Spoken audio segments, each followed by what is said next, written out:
Hey, I know I haven't made a video in like a week or two of these by now, but this is basically my own catch-up review. I kind of just like a few videos like this a year. I remember doing this for last year, so I'll do it again this year with a couple of movies I kind of recaptured upon. Only three, so yeah, and those ones are Tomb Raider, Pacific Rim Uprising, and Love Simon. So I'll just jump right into it with the first one I watched, which was Tomb Raider. I think this was last weekend. When I think of this Tomb Raider, is it finally the video game movie that breaks the video game curse? Yes and no. When I say is it a good movie, I would say it's a fine, enjoyable movie on its own surface. I thought Alicia Vikander, in my opinion, was a really great Lara Croft. I actually really liked her approach to it.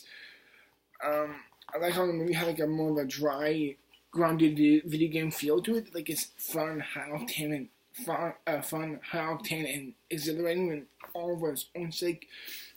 I thought it just felt it had a really nice speed and organic pace to it. I thought Walton Goggins was okay. Didn't have that much to deal with as a villain. He was alright, but I think he was just kind of underutilized. I thought Dominic West was a great cast as her dad. I thought their story, how it was intertwined with the overall plot of this, them going to this island, of her dad in the past going off to this island to find this ancient magical brouhaha shit that you'll probably forget. That you'll forget the plot within less than 10 minutes after seeing the movie. But the movie definitely has some good action highlights in it. It has some pretty for the most part, some pretty decent, good effects in it that I thought were well done. Again, I thought the cast was solid enough. I thought Dominic West as her dad was great. I'm like, I've seen him before. I'm like, yeah, that's Dominic West. I remember him now. I'm like, oh yeah, I really like him. I think he's really good in this movie. And I'll say, another thing I'll say is that it's not totally island where everything feels like there's a sense of stakes to it. I like the dynamic between among the characters there. Before then, every part of the action, either there's a part in like this weird chase scene, and I think it's in like Thailand.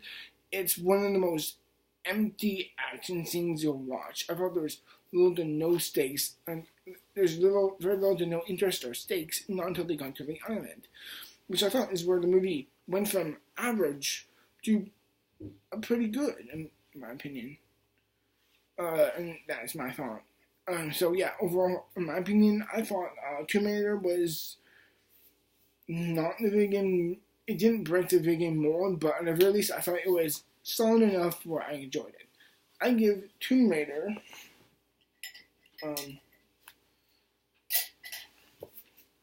I give it a 70. I give it a 73%. I'm just kind of marking that down. Yeah, I give probably this year's Tomb Raider. I give it a 73%. It's solid enough. Will I watch it again? No, but it certainly for me, I'll say it definitely is a genuinely surprisingly fun, good movie that I really enjoyed. So yeah. My second movie I'm reviewing for you guys is Pacific Rim Uprising. Now, I'm a fucking massive fan of the first Pacific Rim. It was a perfect blend of cheesy, big action type of stuff that you've seen before with like Power Rangers and Transformers, all that kind of spice to the first film. And the first film never felt too indulgent. It never felt too in the nose. It felt like it was cheesy and ridiculous enough for you to get interested and enjoyable for the plot. There's a bit of that, stuff like that, yeah. Anyways, I'm a massive fan of the first Pacific Rim movie myself. Massive fan. So I watched it last night. A part of me wants to say I really hated this, but a part of me says I thought it was okay. The effects, I thought they were really good. I thought the action was definitely actually kind of better than the first, to be honest. Even though the effects for their own sake are actually technically better than the first. There's a certain action scene near the end in the snow, which upon the Arctic, I believe, where it was just beautiful to watch. And like, that's actually really well done. I liked all that. I liked the connections with I like the connections with John Boyega's character being related to his dad as Idris Elba's character. I liked the connections there. I liked the girl he had with the girl he was introduced with. I thought she was interesting enough where I was like, okay, I can kind of see what's going on. But as a big fan of the first, they do a lot of shit which I find deeply unforgivable and downright heartbreaking to watch. I thought there was a lot of stuff to which they messed around with. I think they shouldn't have. I feel like it's just weird because this is Stephen DeKnight, and I love Stephen DeKnight's work on Daredevil, and I forgot which other shows he was on. Of course, Spartacus, my all-time favorite TV show. Need I say more about?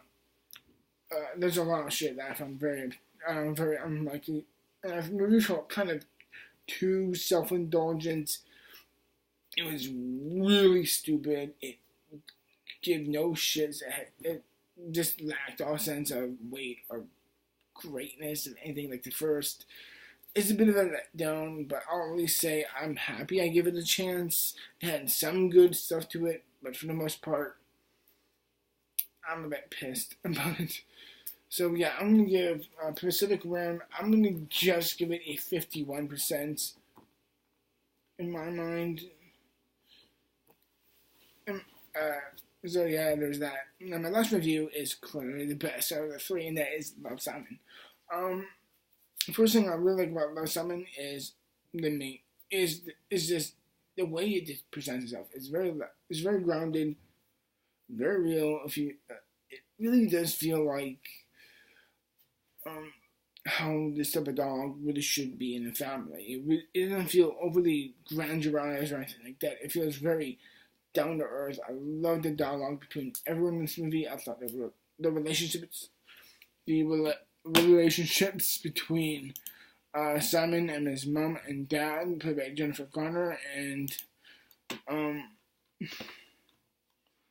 Josh Duhamel, I thought they were really great. I thought his relationship with his sister was really well done. I thought it was actually a very, very sweet, kind, genuine, bittersweet type of movie. It just had a really nice spirit and aura to it, where I'm like, I really felt moved by its very progressive LGBT perspective approach to it. I thought it was a very well done, sweet, and there's a moment where I was genuinely like moved to a tear, where I'm like, damn, thanks, maybe good on you. So I think it's a very smart, well-made film, beautiful film for its own sake. I do have a few problems with it though. I think the third act is a little bit weak for its own sake. There's a character who online, or yeah, I won't give too much, who kind of harasses him to come out and stuff like that. I think there's not a great enough sense of having that character again as just desserts. I do think the third act is a little bit too weak, and this, my opinion, is a little bit controversial. I don't like the main actor. I wouldn't say that, but I do think he is exceptionally bland. If they wanted to make a really interesting LGBT movie, make it much more unique, make it much more interesting, make it a black lesbian movie, or anything much like having a gay man is interesting. It's a good approach, but I'm like, if you really want to break the boundaries like this, do something a lot more unorthodox or out of the box. I'm like, I do think he's a bit bland in my opinion. He's just not that investing for the most part. I thought the person who he does like when it's revealed in the end, I thought he was much more interesting and much more compelling. But for the most part, I thought that's one of the 3 movies I'm reviewing here. It's clearly the best, and I'll give that sum an 84%. Yeah, those are my movie reviews for you guys. I really do hope you enjoy it. And as always, this weekend I'll be seeing Jurassic World Fallen Kingdom, and I'm very excited for that. I'm really excited for that film.